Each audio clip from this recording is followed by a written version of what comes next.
kicking things off here. We get a divisional match, Cowboys and Eagles. I mean, it's a rivalry. There's so much on the line. It's two of the biggest fan bases in the NFL.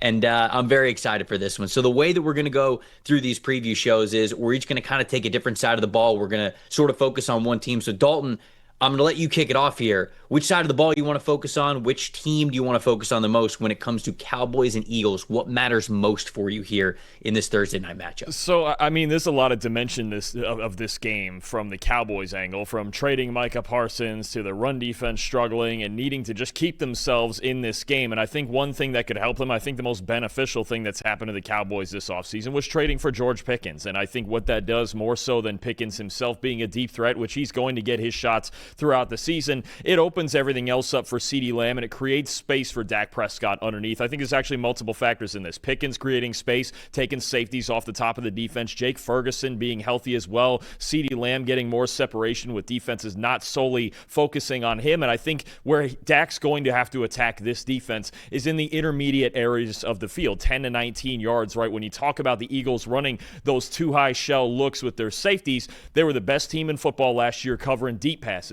And with the way, that their defense was structured, the linebackers are fantastic, Cooper DeJean in the slot, they were the best team in football covering under 10 yards also in the passing game, right? It's that intermediate area of the field. Not that they weren't good. They still had the sixth best intermediate coverage grade in the NFL, but they were at least more normal. And that's where Vic Fangio in those tight windows in the intermediate levels of the field, that's where he makes you attack. The problem for Dak Prescott last year was he was the worst intermediate passer in the NFL. 45.7 intermediate passing grade, Trev.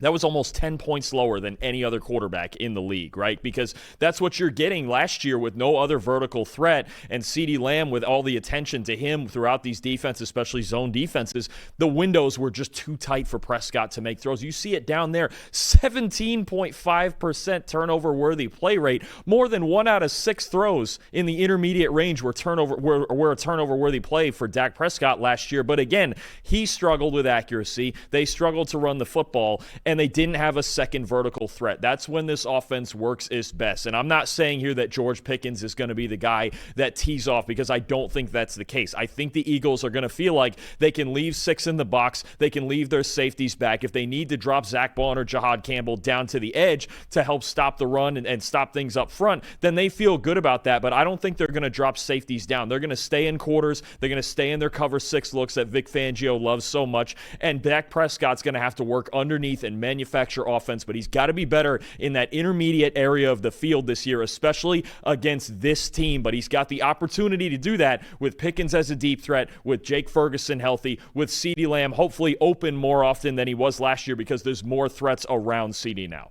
Yeah, it was funny just listening to you. You were like, hey, the Eagles were the best defending deep passes last year. They were the best at defending passes before 10 yards. It's like, I think what you're just kind of saying is that they were the best. They were the best. I mean, they were by far the best defense in football, but you have to attack them at least somewhere where they're more normal. I mean, of course. It's still, they were still 6th in the league covering intermediate passes, but at least that gives you a chance instead of just shutting you down like they did to everybody last year. Normally, we're going to sort of switch sides of the ball and talk about a little bit of different things. But to be honest with you, we talked ad nauseum about the Cowboys can't defend the run, and the Eagles are really good at rushing the football. And so, like, if you're going to point to something on that other matchup there, we've talked about that a ton. So I didn't want to bring that back up. I mean, that is a major focal point, right? If the Cowboys are going to be, if they're going to look like a bottom 5 run defense team like they did last year, Philly's going to win this game, and it's going to be no contest. But I think what you brought up is where the game could get close. Dak Prescott attacking the intermediate middle of the field. I agree. That's an area that they have to take advantage of. And I'm just wondering, are the Eagles going to be as good defending the deep pass or as they were last season? Now, I think the obvious is probably no. And that's no slight to the Philadelphia Eagles this year. It's really just giving the respect that last year deserves with how good they were at defending deep passes. On passes of 20 or more yards, they had an 86.5 coverage grade. That was by far, almost by 20 grade points,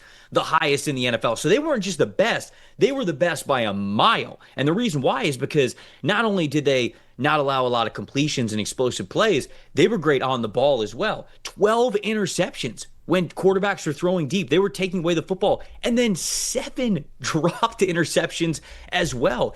this team had their defensive backs, whether it was their safeties or their corners, exactly where they needed to be with their head turned around, ready to go attack the football in the air. They were so good last season. And obviously, there's a lot of guys that are still there in that secondary. You have Reed Blankenship, you have Quinyon Mitchell, you have Cooper DeJean, but you're changing. Okay, maybe one of those outside corners is going to change as well. Who's going to start at safety for them? Or I should just say, who's going to play the most at safety for them next to Reed Blankenship, because CJ Gardner-Johnson actually had the highest coverage grade of any defensive back on the Eagles last season when it came to defending those deep passes. He's no longer there. So what does that look like? Is it like as elite as it was last season? Because if it's not, you mentioned, now with George Pickens, the Cowboys actually have a legitimate weapon to throw the ball deep down the field to. So I think that we're going to get a bounce back year from Dak Prescott as a whole. I think that will come in much better intermediate numbers than the ones that you mentioned a little bit earlier. And I just think that it's also going to be them attacking deeper down the field. So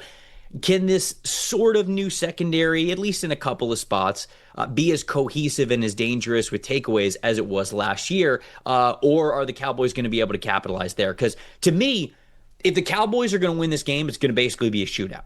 Like, I think it's going to have to be they're winning 34-31, and we'll get to our score predictions in a second. But that's the only way I see the Cowboys winning this game, because I don't really see this run defense being that much better than what it was last season. You're hoping that it's marginally better, creeping towards average, as you say. But the Eagles are just so damn good at what they do up front. The offensive line is still just as good as it was last year. They still have Saquon Barkley. They still have Jalen Hurts. That offense is going to be tough to stop. The only way the Cowboys have a chance, in my opinion, is if they're running up that scoreboard to keep pace with them. And if they're going to do that, they're going to have to attack deep.